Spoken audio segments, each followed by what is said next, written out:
السلام علیکم ورحمۃ اللہ وبرکاتہ۔ الحمد للہ رب العالمین، واشہد ان لا الہ الا اللہ وحدہ لا شریک لہ، واشہد ان محمدا عبدہ ورسولہ، صلوات اللہ وسلامہ علیہ وعلی آلہ وعلی اصحابہ ومن اہتدی بہدیہ واستنى بسنتہ الی یوم الدین وبعد۔ مصنف رحمۃ اللہ علیہ امام ابن تیمیہ عقید واسطیہ کے اندر فرماتے ہیں وقولہ سبحانہ هو الاول والآخر والظاہر والباطن وهو بكل شيء علیم۔ جیسا کہ آپ لوگوں کو معلوم ہے کہ یہ کتاب اللہ رب العالمین کے تعلق سے ہمارا کیا عقیدہ ہونا چاہیے اس کے بارے میں یہ کتاب لکھی گئی، اور شروع میں اللہ کے اسماء اور صفات کے تعلق سے مصنف رحمۃ اللہ علیہ بڑی تفصیل کے ساتھ اس عقیدے کو بیان کر رہے ہیں، اور اس سے پہلے آیت الکرسی کی تفسیر آپ لوگوں کے سامنے کی گئی، جو قرآن کریم کی سب سے عظیم آیت ہے، اور ابھی میں پڑھ رہا تھا شیخ ابن عثیمین رحمۃ اللہ علیہ کی شرح اس کتاب کی، تو انہوں نے بیان کیا ہے کہ آیت الکرسی کے اندر اللہ رب العالمین کے 5 ناموں کا ذکر ہے اور 26 صفات کا ذکر ہے۔ صرف ایک آیت کے اندر اللہ رب العالمین کی 26 صفات ذکر کی گئی ہیں۔ اب اللہ کے کتنے نام ہیں، اللہ تعالیٰ کی کتنی صفات ہیں، اس کا علم اللہ کے علاوہ کسی کے پاس نہیں ہے۔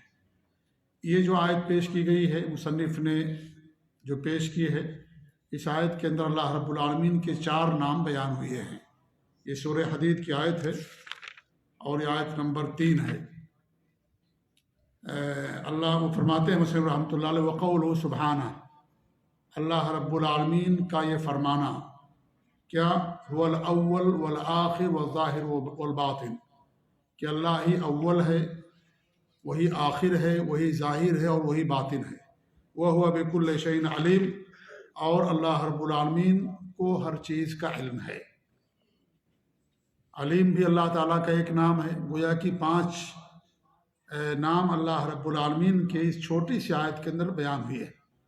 سب سے پہلا نام جو آیا ہے اس میں اول کا۔ اول کا معنی کیا ہے؟ اول کا مطلب ہے ہمیشہ سے رہنے والا، سب سے پہلا، ہمیشہ سے رہنے والا، یہ اول کا معنی ہے۔ اور آخر کا معنی ہمیشہ رہنے والا۔ اول کا معنی ہمیشہ سے رہنے والا، اور آخر کا معنی ہمیشہ رہنے والا۔ آخر یعنی پوری دنیا فنا ہو جائے گی لیکن اللہ رب العالمین کی ذات باقی رہے گی۔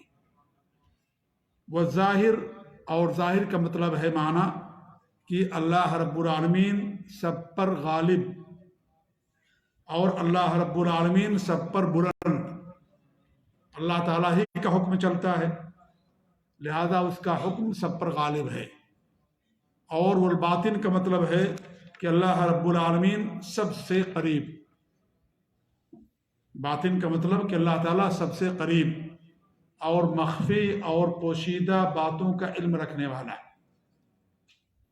یہ ان 4 جو اسماء اللہ رب العالمین کے، ان کا یہ معنی ہے۔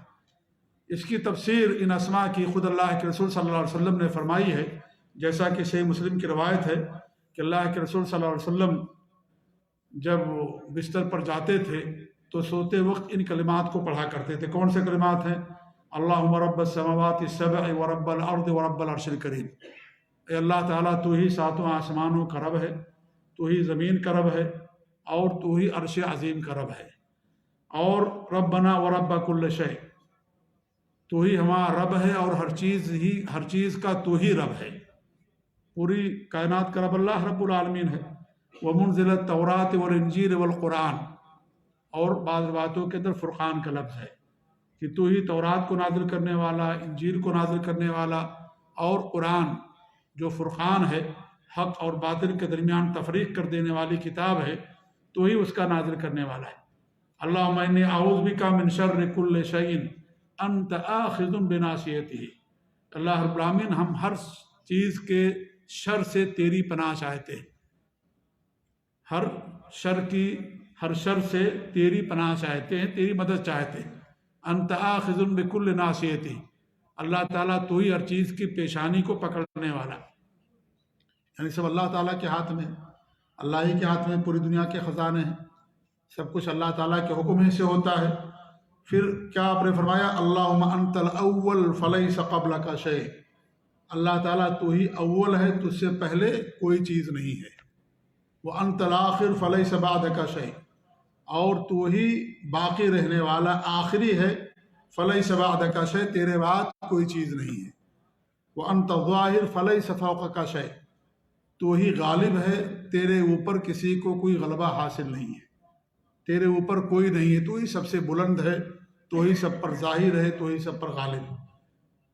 وانت الباطن فلیس دونک شیء، تو ہی باطن ہے، یعنی تو ہی سب سے زیادہ قریب ہے، فلیس دونک شیء، تجھ سے زیادہ کوئی قریب نہیں ہے۔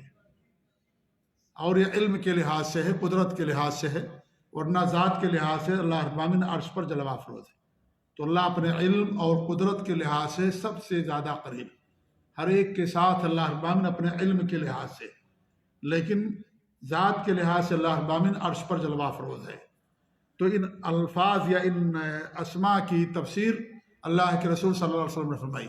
ایسے عبداللہ بن عباس رضی اللہ تعالیٰ عنہ نے بھی اس کی تفسیر میں فرمایا ہے، جو حبر امت ہیں، ترجمان القرآن عبداللہ بن عباس رضی اللہ عنہ فرماتے ہیں کہ الاول کا مطلب یہ قبل کل شیء بلا ابتدا، یعنی ہر چیز سے پہلے جس کی کوئی شروعات نہیں ہوئی، جس کی کوئی ابتدا نہیں ہے، کوئی آغاز نہیں ہے، یعنی اللہ تعالیٰ ہمیشہ سے ہے۔ یہ نہیں کہ فلاں وقت سے اللہ تعالیٰ موجود ہے، نہیں، ہمیشہ سے بلا ابتدا، اس کی کوئی ابتدا نہیں ہے، کوئی اس کا آغاز اور کوئی اس کی شروعات نہیں ہے۔ کان ہوا ولم یکن شیئا موجودا، اللہ تعالیٰ موجود تھا، اللہ کے علاوہ کوئی چیز موجود نہیں تھی، اللہ تعالیٰ تھا، اللہ کے علاوہ کوئی چیز موجود نہیں تھی۔ تو یہ معنی ہوا الاول کا، یعنی ہمیشہ سے رہنے والا، ہمیشہ سے، جیسا کہ میں نے اس کا ترجمہ کیا۔ اور وہ کہتے ہیں کہ والآخر بعد فناء کل شیء، آخر کا مطلب یہ ہے کہ ہر چیز کے فنا ہونے کے بعد بلا انتہا، یعنی اللہ تعالیٰ کے لیے انتہا نہیں ہے، اللہ کے لیے ختم ہونا نہیں ہے، اللہ ہمیشہ سے اور ہمیشہ رہے گا۔ تفنى الاشیاء ویبقى ہوا، تمام چیزیں فنا ہو جائیں گی، سب کچھ ختم ہو جائے گا، لیکن اللہ تعالیٰ کی ذات باقی رہے گی۔ اللہ تعالیٰ کے ارشاد ہے کل شیء ہالک الا وجہ، ہر چیز ختم ہو جائے گی، فنا ہو جائے گی، لیکن اللہ تعالیٰ کی ذات باقی رہے گی، اللہ کا چہرہ باقی رہے گا، اللہ کی ذات باقی رہے گی۔ یہاں وجہ سے مراد، وجہ کہہ کر کے ذات مراد لیا گیا ہے۔ جب چہرہ باقی رہے گا تو اللہ کی ذات بھی باقی رہے گی، تو ہر چیز فنا ہو جائے، کل من علیہ فان ویبقى وجہ ربک ذو الجلال والاکرام، سب فنا ہو جائیں گے، صرف اللہ رب العالمین کی ذات وہی باقی رہے گی۔ ہر ایک کے لیے فنا ہے، ہر ایک کے لیے موت ہے، کسی کے لیے ہمیشگی نہیں ہے۔ اگر ہمیشگی ہے تو صرف اور صرف اللہ رب العالمین کے لیے۔ کچھ چیزیں ہیں جو باقی رہیں گی، ہمیشہ رہیں گی کچھ چیزیں، لیکن ذات میں اللہ رب العالمین ہی کی ذات باقی رہے گی۔ جیسے جنت ہمیشہ رہے گی، جہنم ہمیشہ رہے گی۔ جہنم کو حصہ فنا ہو جائے گا، جس حصے کے اندر جو گنہگار موحدین ہیں وہ جائیں گے، اللہ تعالیٰ اس حصے کو فنا کر دے گا۔ لیکن جو مشرکین اور منافقین اور کافرین کے لیے، اور جن کے لیے جہنم ہمیشہ کے لیے ثابت ہو گئی ہے، وہ جہنم وہ ہمیشہ رہے گی۔ جہنم کا وہ حصہ جہاں موحدین جائیں گے اپنے گناہوں کی وجہ سے، اور اللہ نے ان کی مغفرت نہیں فرمائی، بڑے بڑے گناہ کیے شرک کے علاوہ، تو اس جہنم کا وہ حصہ ختم ہو جائے گا، فنا ہو جائے گا۔ اور یہی مطلب امام ابن تیمیہ رحمۃ اللہ علیہ کے قول کا۔ امام ابن تیمیہ رحمۃ اللہ علیہ پر کچھ لوگوں نے اعتراض کیا ہے کہ وہ کہتے تھے کہ جہنم فنا ہو جائے گی۔ امام ابن تیمیہ رحمۃ اللہ علیہ کا قول نہیں ہے۔ ابن تیمیہ رحمۃ اللہ علیہ کا قول جہنم کے اس حصے کے بارے میں ہے جہاں پر موحدین جو بڑے بڑے گناہ کیے ہوں گے، جن کو اللہ وہاں رکھے گا۔ جب ان سارے لوگوں کو گناہوں کی سزا مل جائے گی تو اللہ تعالیٰ ان کو جہنم سے نکال کر جنت کے اندر لائے گا، تو وہ حصہ ختم ہو جائے گا۔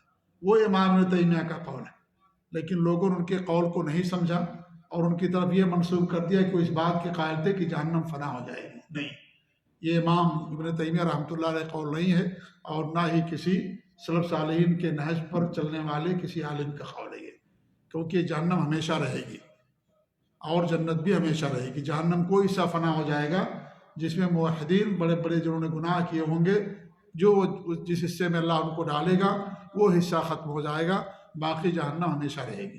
تو جنت بھی رہے گی ہمیشہ، جہنم ہمیشہ رہے گی، روح ہمیشہ باقی رہے گی، کرسی ہمیشہ باقی رہے گی، عرش، یہ سب مخلوق ہیں، یہ ہمیشہ باقی رہیں گے، ہے کہ نہیں ہے؟ تو یہ ساری چیزیں ایسی ہیں، لوح محفوظ ہمیشہ باقی رہے گا، ٹھیک ہے، قلم ہے باقی رہے گا، تو کچھ چیزیں ہیں جو باقی رہیں گی، جی۔ تو ورنہ سب کے لیے فنا ہے، سب کے لیے موت ہے، اور سب کو ایک دن ختم ہو جانا ہے۔ تو عبداللہ بن عباس فرماتے ہیں کہ آخر کا مطلب یہ ہے کہ ہر چیز فنا ہو جائے گی، اللہ تعالیٰ ہی کی ذات باقی رہے گی۔ الظاہر الغالب العالی علی کل شیء، ظاہر کا مطلب یہ ہے کہ وہ ذات جو غالب ہے، بلند ہے ہر چیز پر، کیونکہ اللہ رب العالمین عرش پر جلوہ افروز ہے، اور سب سے اونچی مخلوق عرش ہے، عرش پر اللہ رب العالمین کی ذات ہے۔ اونچی مطلب یہ ہے بلندی کے لحاظ سے، بلندی کے لحاظ سے عرش جو ہے، اور اس کے بعد اس عرش پر اللہ رب العالمین کی ذات جلوہ افروز ہے۔ تو اللہ رب العالمین کا حکم سب پر غالب ہے، اللہ رب العالمین سب پر بلند ہے، اللہ ہی کے لیے ہر طرح کا علو ہے۔ اور اس سے پہلے علو کی 3 قسمیں نے بتائی تھی کہ علو کا مطلب یہ ہوتا ہے کہ اللہ رب العالمین مرتبے کے لحاظ سے، قدر اور احترام کے لحاظ سے اللہ رب العالمین کو ہر طرح کی بلندی حاصل ہے۔ اور ہے دوسرا علو قہر، قہر کا مطلب یہ ہے کہ اللہ رب العالمین کا حکم سب پر چلتا ہے، اللہ کا حکم سب پر غالب ہے۔ اور تیسرا علو یہ ہے کہ اللہ رب العالمین کی ذات سب سے اوپر ہے اور عرش پر جلوہ افروز ہے۔ 2 طرح کا علو جو اہل باطل اہل بدعت وہ مانتے ہیں، لیکن ذات کی بلندی وہ نہیں مانتے، وہ کہتے ہیں کہ اللہ تعالیٰ ہر جگہ موجود ہے، اس کی ذات، نعوذ باللہ من ذالک۔ اور وہ تمام آیتیں جن میں اللہ رب العالمین نے علو کا بیان کیا ہے، اس کا مطلب یہ لیتے ہیں کہ اللہ رب العالمین کا حکم سب پر غالب ہے، اللہ رب العالمین کا سب سے بڑا ادب اور احترام ہونا چاہیے، اس کی منزلت اور اس کی قدر سب زیادہ ہونی چاہیے، اس کا مطلب ہے۔ حالانکہ میں نے بڑی تفصیل سے بتایا تھا کہ اس کا مطلب نہیں ہے، بلکہ اللہ رب العالمین کے لیے 3 طرح کا علو، اور ایک علو ذات کا علو کہ اللہ تعالیٰ کی ذات سب پر بلند ہے، عرش پر جلوہ افروز ہے، اوپر ہے وہ، اور یہ نبیوں کا، صحابہ کا اور سب کا دین یہی رہا ہے کہ اللہ رب العالمین کی ذات عرش پر جلوہ افروز ہے، جی۔ تو ظاہر کا مطلب یہ ہوا کہ الغالب العالی علی کل شیء، جو غالب ہے اور ہر چیز پر جو بلند ہے۔ الباطن کا معنی کیا انہوں نے کہ العالم بکل شیء، کہ ہر چیز کا جاننے والا، یعنی مخفی سے مخفی چیزوں کا علم رکھنے والا کون ہے؟ اللہ رب العالمین۔ تو جو کیا نام ہے باطن ہے، اس کا ایک معنی یہ بھی ہے کہ اللہ رب العالمین ہر چیز کو جاننے والا ہے، اور یہاں مراد یہ ہوگا کہ باطن اور جو مخفی پوشیدہ چیزیں ہیں ان تمام چیزوں کا جاننے والا ہے۔ اور دوسرا معنی کیا میں نے بیان کیا؟ سب سے زیادہ قریب، کہ اللہ رب العالمین سب سے زیادہ قریب اپنے علم اور قدرت کے لحاظ سے، لیکن ذات کے لحاظ سے اللہ رب العالمین کی ذات عرش پر جلوہ افروز ہے، جی۔ تو یہ اللہ رب العالمین کے 4 نام ہیں، الاول والآخر والظاہر والباطن، اور حدیث کے اندر جو ہے ان کا معنی بیان کیا گیا۔ وَهُوَ بِكُلِّ شَيْءٍ عَلِيمٌ، اللہ رب العالمین ہر چیز کا علم رکھنے والا ہے، ہر چیز کا علم۔ دنیا میں معمولی سی معمولی چیز بھی واقع ہوتی ہے، اللہ رب العالمین کو اس کا علم تھا اور ہمیشہ سے اس کا علم ہے۔ کچھ اہل باطل ہیں جو کہتے ہیں کہ اللہ رب العالمین کو بعد میں اس کا علم ہوتا ہے، جب وہ چیز واقع ہو جاتی ہے، واقع ہو جانے کے بعد تو انسان کو بھی علم ہو جاتا ہے کہ مجھے فلاں جگہ نہیں جانا چاہیے تھا، ایکسیڈنٹ ہو گیا، بچ گیا تو نہیں جانا چاہیے تھا مجھ کو، یا لوگ کہہ دیتے ہیں کہ ان کو نہیں جانا چاہیے تھا۔ تو اس میں اللہ تعالیٰ کی کیا خصوصیت ہے؟ اللہ رب العالمین کو ہر چیز کا علم ہے، ہمیشہ سے اور ہمیشہ رہے گا۔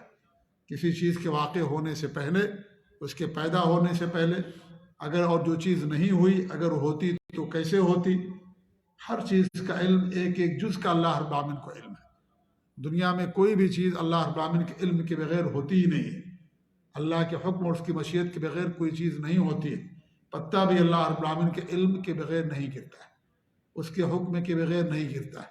ایک چونٹی بھی نہیں مرتی ہے جب تک کہ اللہ تعالیٰ کا حکم نہیں ہوتا، اللہ تعالیٰ کی مشیت نہیں ہوتی ہے. تو اللہ رب العالمین کو ہر چیز کا علم ہمیشہ سے ہے اور ہمیشہ رہے گا. تو اللہ کا ایک نام العلیم بھی ہے. اللہ فرماتا ہے وَأَنَّ اللَّهَ قَدْ أَحَاطَ بِكُلِّ شَيْءٍ عِلْمًا. اللہ رب العالمین نے ہر چیز کو اپنے علم سے گھیرے میں لیے ہوئی ہے. اللہ کے علم سے کوئی چیز خالی نہیں ہے. اللہ ہمارے ساتھ اپنے علم کے لحاظ سے ہے اور اپنی قدرت کے لحاظ سے. البتہ ذات کے لحاظ سے اللہ رب العالمین عرش پر جلوہ افروز ہے. جی اگر کوئی عقیدہ رکھتا ہے کہ اللہ تعالیٰ کی ذات ہر جگہ ہے تو کیا ہے وہ؟ یہ کفر کا عقیدہ ہے. جی ایسا عقیدہ رکھنا کفر ہے. یہ غیر مسلموں کا عقیدہ ہے. یہ مسلمان کا عقیدہ نہیں ہو سکتا کہ اللہ تعالیٰ کی ذات ہر جگہ ہے. اللہ اپنے علم کے لحاظ سے. پھر فرماتے وقولہ سبحانہ، اللہ رب العالمین کا یہ فرمانا وَتَوَكَّلْ عَلَى الْحَيِّ الَّذِي لَا يَمُوتُ، اس ذات پر توکل کرو جو ہمیشہ زندہ رہنے والی ہے، الذی لا یموت، جسے کبھی موت لاحق نہیں ہوگی. الحی اللہ کے ناموں میں سے ایک نام ہے، اور اللہ کے جو بھی نام ہیں ہر نام سے صفت ثابت ہوتی ہے، لیکن ہر صفت سے نام نہیں نکلتا ہے. یہ قاعدہ ہے. الحی اللہ کا نام ہے اور اس کی صفت کیا ہو گئی؟ زندگی، ہمیشہ کی والی زندگی. ٹھیک ہے.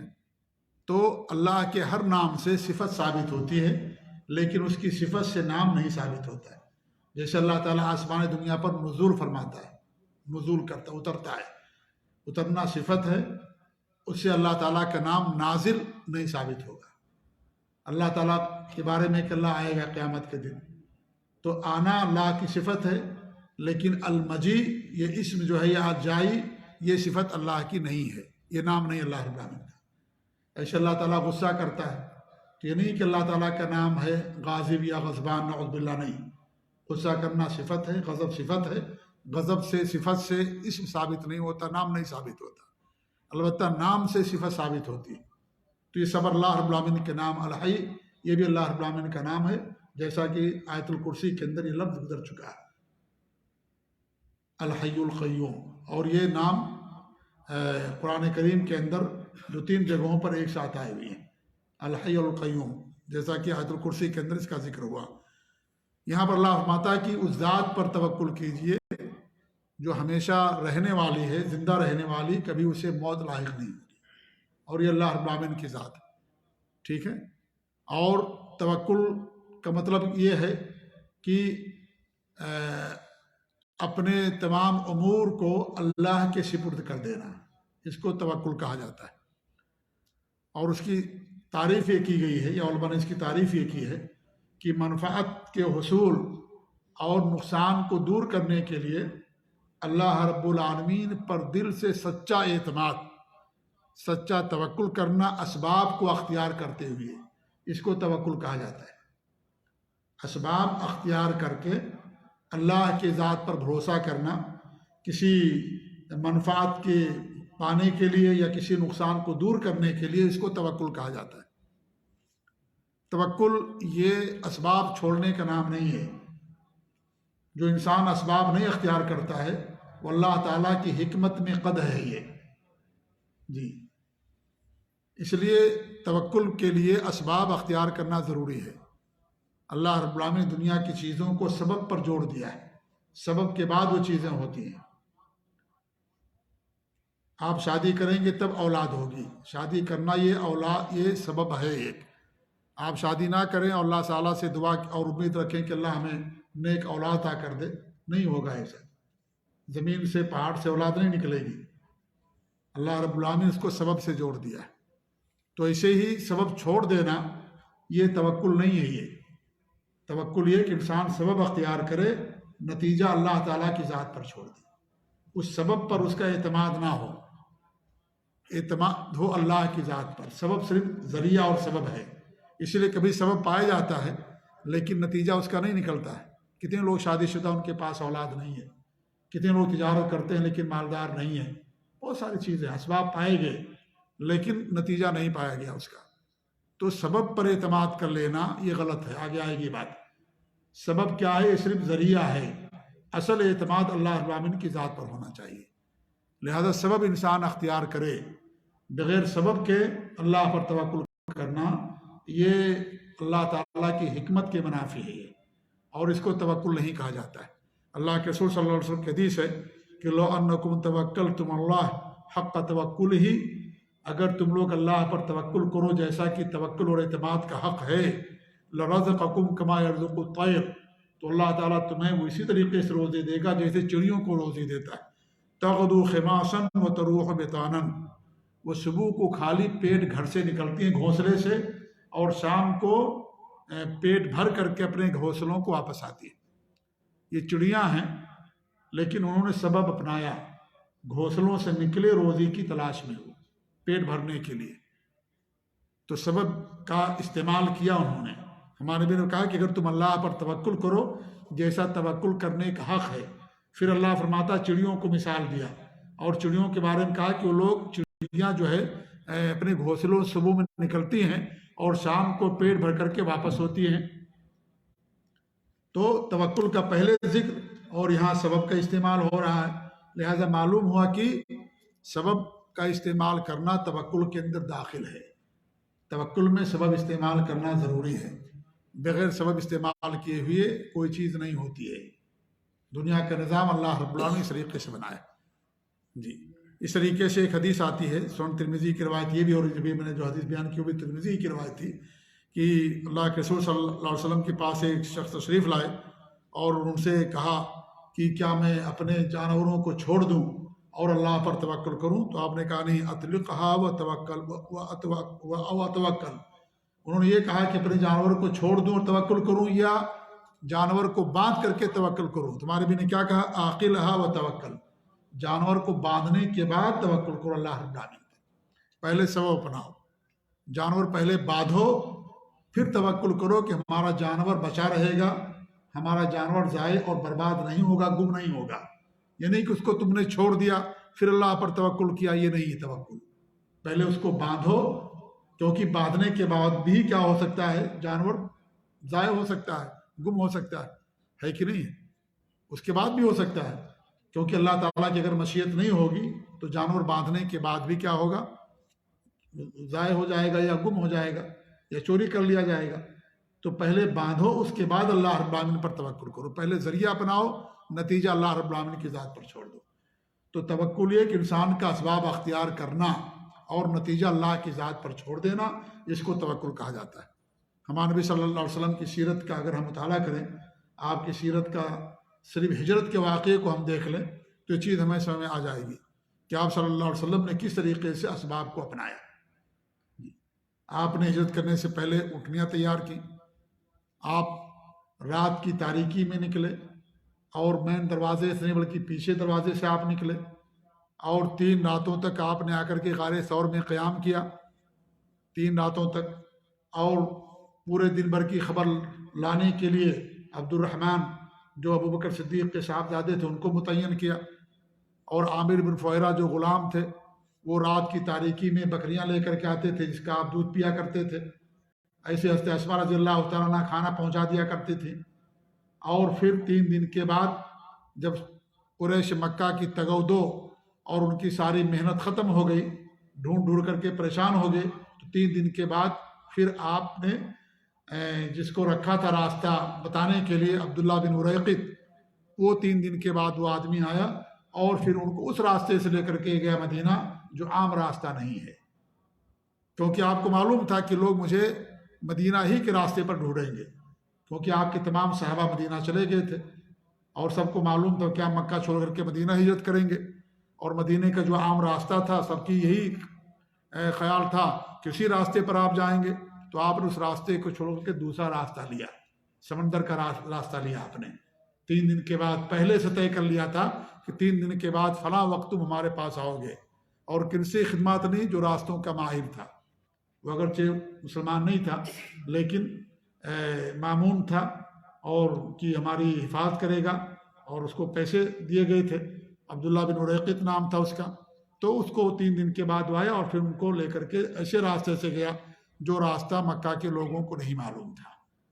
یہ سب آپ نے اسباب اختیار کی نہیں کیا، سارے اسباب تھے آپ کے۔ کیا آپ کو اللہ کی ذات پر توکل نہیں تھا توکل۔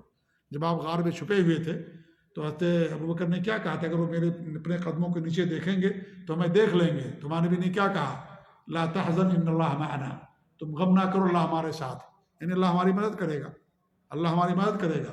تمہارا کیا خیال ہے کہ جن دو کا تیسرا اللہ رب العالمین ہے؟ جی، دو سے مراد آپ اور ابوبکر صدیق رضی اللہ تعالیٰ عنہ۔ اسی لیے قرآن میں اگر کسی کی صحبت کا ذکر ہے تو صرف ابوبکر صدیق ہیں۔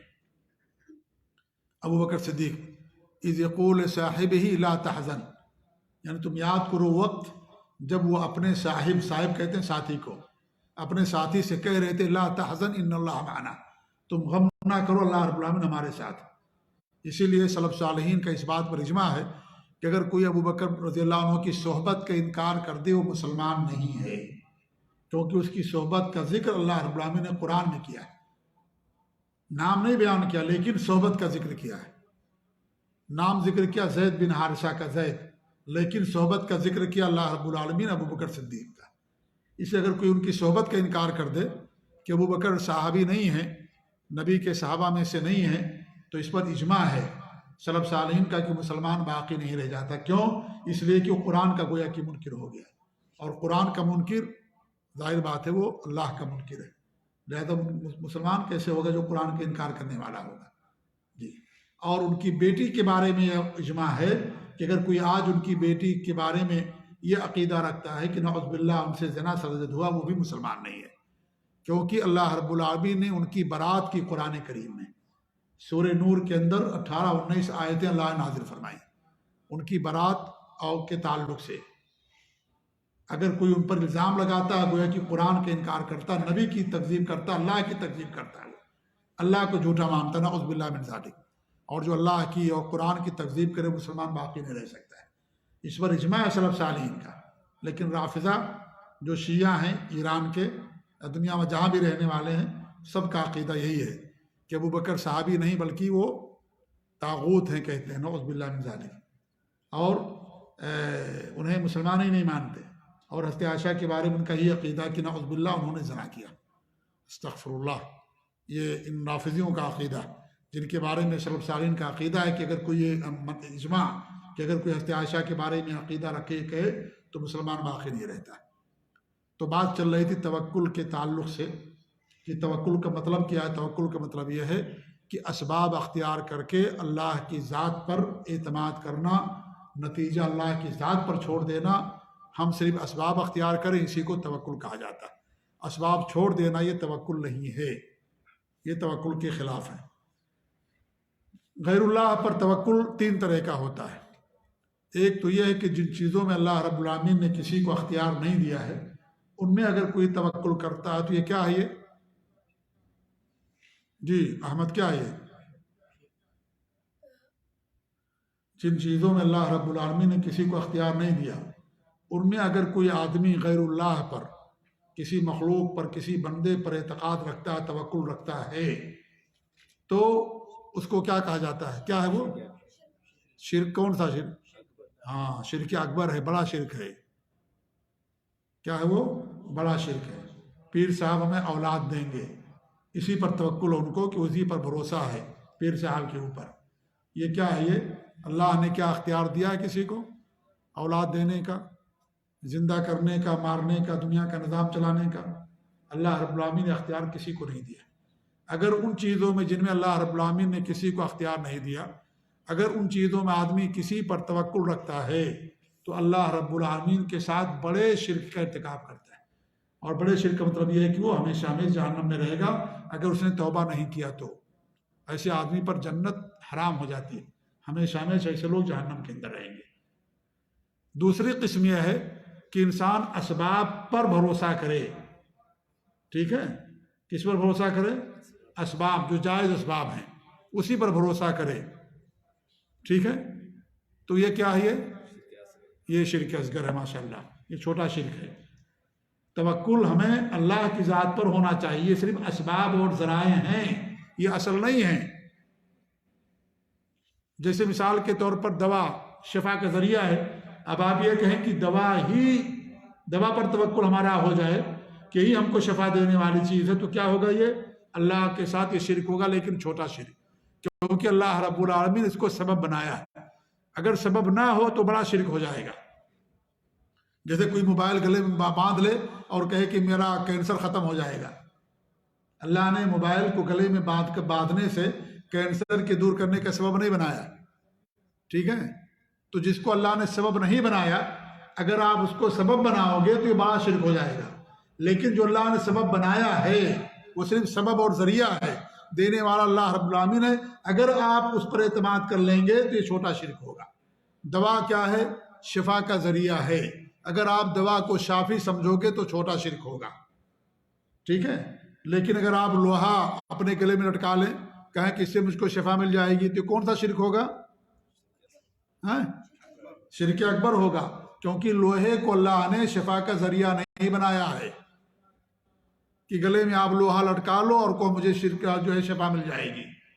نہیں، ہاتھ میں آپ کلا لٹکا لیں، کہیں کہ اس کے ذریعے سے مجھے جو ہے شفا مل جائے گی۔ نہیں، اللہ نے اس کو شفا کا ذریعہ نہیں بنایا، اللہ نے دواؤں کو شفا کا ذریعہ بنایا ہے، ٹھیک ہے؟ تو جو اسباب ہیں جائز اور جو قرآن و سنت سے ثابت، ان پر اگر انسان کا اعتماد ہوگا وہ چھوٹا شرک ہوگا۔ لیکن اگر وہ اسباب ہے ہی نہیں ہیں، آپ ان کو اگر سبب مانو گے تو بڑا شرک ہو جائے گا، ٹھیک ہے؟ تو دوسری قسم یہ ہے کہ جو اسباب اور ذرائع ہیں اس پر اگر انسان توکل کرتا ہے تو یہ چھوٹا شرک کہلاتا ہے۔ اب تیسری قسم کیا بنتی ہے کہ جن چیزوں میں اللہ رب العالمین نے کسی کو اختیار دیا ہے، آپ اگر ان پر کرتے ہیں بھروسہ تو وہ کیا نام ہے؟ وہ شرک نہیں ہے بلکہ وہ جائز ہے آپ کے لیے۔ اللہ نے کسی کو اختیار دیا ہے کہ بھئی فلاں صاحب ہیں، وہ کمپنی میں نوکری لگاتے ہیں، ان کے ذریعے سے ہوتی ہے، تو آپ ان کو ذریعہ صرف سمجھیں تو وہ چیز آپ کے لیے جائز ہے، کوئی مسئلہ نہیں ہے، ٹھیک ہے؟ کیونکہ وہ کمپنی میں آپ کی نوکری لگاتے ہیں، یا اس طریقے سے کوئی بھی چیز ہو جس میں اللہ رب العالمین نے کسی کو اختیار دیا ہے، آپ اگر ان سے مدد لیتے ہیں اور یہ کہتے ہیں کہ بھئی ان کے ذریعے سے ہمارا کام ہو جائے گا، تو وہ جائز ہے آپ کے لیے، اس میں کوئی حرج کی بات نہیں۔ وہ غیر اللہ پر توکل نہیں ہے، وہ دراصل اللہ رب العالمین ہی پر توکل ہے، کیونکہ اللہ نے اسے آپ کے لیے بھیجا اور اس کے ذریعے سے اللہ رب العالمین نے آپ کا کام کیا، تو وہ غیر اللہ پر توکل وہ نہیں کہلاتا ہے، اور وہ جائز ہے کیونکہ اللہ رب العالمین نے اس شخص کو اس کے اندر کیا کر دیا ہے؟ اختیار دیا ہے، کیونکہ یہ چیز جو ہے شریعت کے اندر جائز ہے۔ جیسے نبی صلی اللہ علیہ وسلم، آپ نے ایک صحابی کو بھیجا جا کر کے میرے لیے جانور خرید لاؤ، ان پر آپ نے اعتماد کیا، یا اس طریقے سے آپ نے جو ہے عبداللہ بن اریقط کو آپ نے راستہ بتانے کے لیے آپ نے اس کو رکھا، اس پر آپ نے اعتماد کیا کہ ہمیں اس راستے سے لے کر کے جائے گا، ایسے راستے سے جو مکہ کے لوگوں کو نہیں معلوم ہے۔ تو جو چیزوں میں اللہ نے کسی کو اختیار دیا ہے ان میں اگر آپ توکل رکھتے ہیں ان کے اوپر، اور یہ کہ وہ ذریعہ صرف ہے، تو ایسی صورت میں وہ چیز جائز ہے، اور وہ شریعت کے اندر وہ چیز ناجائز نہیں ہوتی، بشرطے کہ اللہ رب العالمین نے انسان کو اس پر اختیار دیا، قدرت دیا، لیکن وہ صرف ذریعہ سمجھیں آپ اس کو۔ اگر آپ اس کو یہ سمجھیں گے، اصل سمجھ لیں گے، تو پھر وہ چھوٹا شرک ہو جائے گا۔ بات واضح ہوئی نہیں واضح ہوئی؟ تو یہ توکل کی 3 قسمیں ہوتی ہیں۔ اللہ پر توکل کرنا ہمارے لیے ضروری، ہمارے ایمان کا حصہ ہے۔ اللہ اور اس کے رسول کا حکم ہے کہ انسان اللہ پر توکل کرے، اور اللہ پر توکل کا مطلب یہ ہے کہ اسباب اختیار کر کے نتیجہ اللہ کی ذات پر چھوڑ دینا، یہ توکل کہلاتا ہے۔ اور جن چیزوں میں اللہ رب العالمین نے کسی کو اختیار نہیں دیا، اگر آپ اس میں کسی پر توکل رکھتے ہیں تو اللہ تعالیٰ کے ساتھ بڑا شرک ہے۔ جو ذرائع اور اسباب ہیں ظاہری، اگر آپ ان پر توکل رکھتے ہیں تو یہ اللہ رب العالمین کے ساتھ چھوٹا شرک ہے، کیونکہ وہ ذرائع اسباب صرف ہیں، اصل کرنے والا اللہ رب العالمین۔ کبھی آپ دوا کھاتے ہیں، دوا شفا کا ذریعہ، لیکن دوا سے شفا نہیں ملتی آپ کو۔ ایک ڈاکٹر سے اللہ رب العالمین نے آپ کو شفا دے دیا، دوسرا مریض کے وہی مرض ہے، اللہ نے اس کے ذریعے شفا نہیں دیا۔ شفا دینے والا اللہ تعالیٰ، یہ صرف ذرائع ہیں، یہ صرف سبب ہے بس، اصل اللہ رب العالمین کی ذات، ٹھیک ہے؟ تیسری چیز یہ ہے کہ جو اسباب ہیں اور جو جائز ذرائع ہیں ان میں آپ کسی سے مدد لیتے ہیں، اور اللہ رب العالمین ان کو اختیار دیا ہے، ذات اللہ کی ذات پر بھروسہ، ان کو صرف آپ ذریعہ اور سبب سمجھتے ہیں کہ ان کے ذریعے سے آپ کا کام ہو جاتا ہے، اصل کرنے والا اللہ رب العالمین ہے کہ یہ چیز کیا شریعت کے اندر جائز ہے، اور یہ اس میں کوئی ممانعت نہیں ہے، بلکہ دین سمجھ لیجئے دنیا کے اندر جو تعاون ہے وہ تعاون کے قبیل سے ہے، جیسا کہ اللہ فرماتا ہے وتعاونوا علی البر والتقوی ولا تعاونوا علی الاثم والعدوان، نیکی اور تقوی پر ایک دوسرے کا تعاون کرو اور عدوان، زیادتی اور اثم اور گناہوں پر کسی دوسرے کا تعاون نہ کرو۔ یہ توکل کے تعلق سے تھی، یہیں پر اپنی بات ختم کرتے ہیں۔ اللہ تعالیٰ دعا کرتے ہیں کہ اللہ رب العالمین ہمیں اپنے عقیدے کا علم، توحید کا علم حاصل کرنے کی توفیق دے، اور اللہ رب العالمین ہمیں سلف صالحین کے عقیدے و منہج پر قائم رکھے، آمین۔ وصلی اللہ علیہ محمد وعلی آلہ وصحبہ اجمعین، جزاکم اللہ خیر، السلام علیکم ورحمۃ اللہ وبرکاتہ۔